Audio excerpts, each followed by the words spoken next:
He left me standing at the terminal, 15 years old, clutching a backpack that suddenly felt heavier than my body. "Figure it out," he said. Then he turned his back and walked toward first-class check-in with his new wife and her kids, laughing as though I didn't exist. I didn't cry. I froze, because in that single shrug I understood my worth to him, disposable. But what he didn't know was that abandonment sharpens the blade, and I was about to become the sharpest weapon he'd ever face. My father wasn't always cruel, at least not in ways I could name. When Mom and he divorced, he painted her as unstable, selfish, unfit. I was 8. I believed him. He fed me his narrative. She didn't care, she chose wealth over family, she left us. So I clung to him. I made myself small, obedient, desperate for his approval. But his approval had a price: obedience, silence, loyalty to him, and contempt for her. For years I paid, and still it was never enough. By the time I was a teenager, the cracks widened. The new wife arrived. With her came 2 stepbrothers who could do no wrong. Family trips became theirs, not mine. Meals, gifts, affection, doled out unevenly. I was the extra luggage he tolerated. The airport was the breaking point, the final, cruelest cut. He abandoned me so he could sip champagne on a beach with them.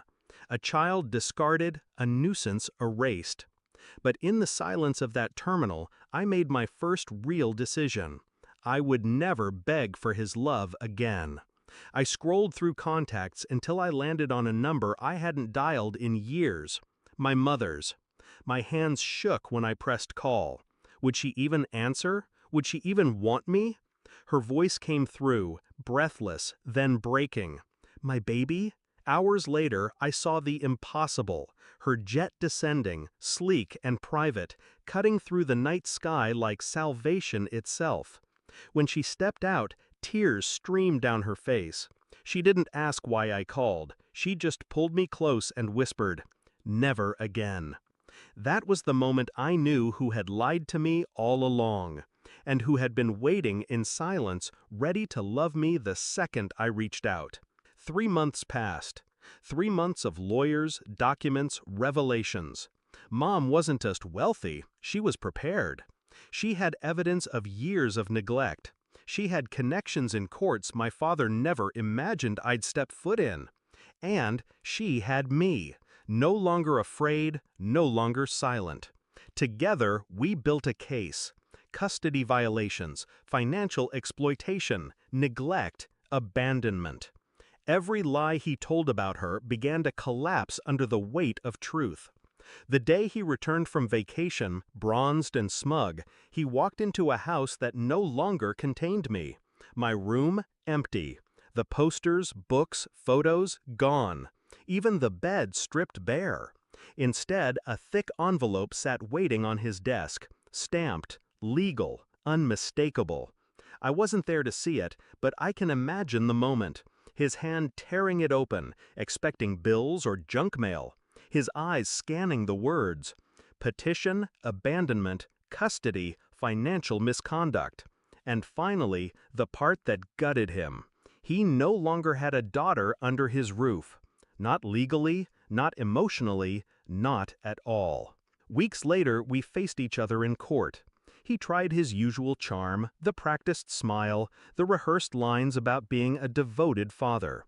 But charm crumbles under cross-examination, and facts don't bend to theatrics. Photos, statements, receipts. The testimony of a 15-year-old girl with a steady voice and no tears left. I watched the judge's face tighten.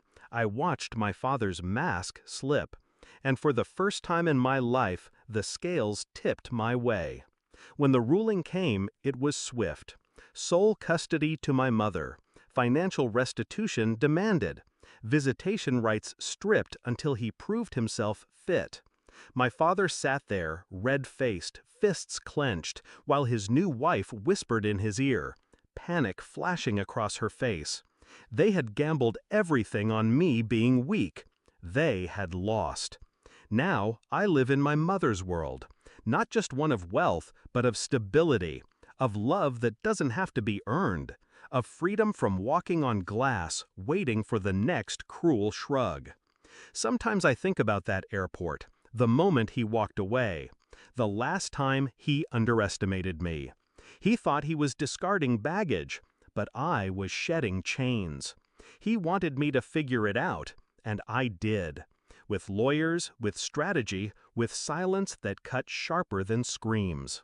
When he comes home now, he returns to emptiness, an empty room, an empty house, an empty place where his daughter used to be. And all that remains is the envelope. The one reminder that power shifted the moment he walked away. I don't need revenge and flames or violence. I chose the quiet kind, the kind written in ink and stamped by the courts, the kind that leaves a man with everything, except the one thing he can't replace: me.